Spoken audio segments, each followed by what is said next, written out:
To talk more about how Congressmember Ryan's attempts to scale back government's role in the economy stands in stark contrast to the lived experience of his own hometown, we're joined by As Goes Janesville's director, Brad Lichtenstein. The new documentary will air on PBS series Independent Lens this fall.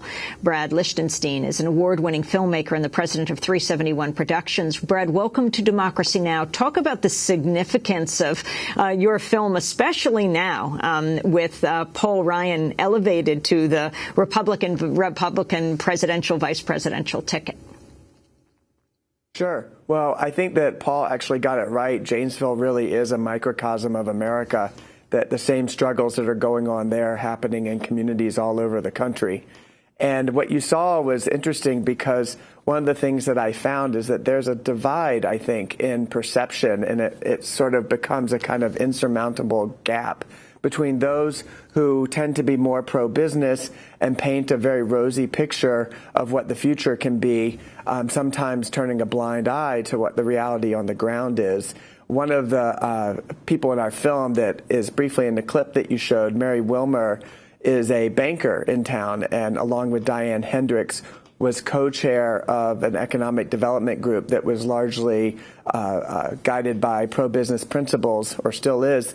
And she always talked about being an ambassador of optimism. Early in the film, there's a scene where she's gathered bankers together to talk about how to overcome foreclosures throughout the community. And when one of the bankers says, I think that there's a lot more to come, that's going to get worse, she says, we don't want to paint a picture of gloom and doom.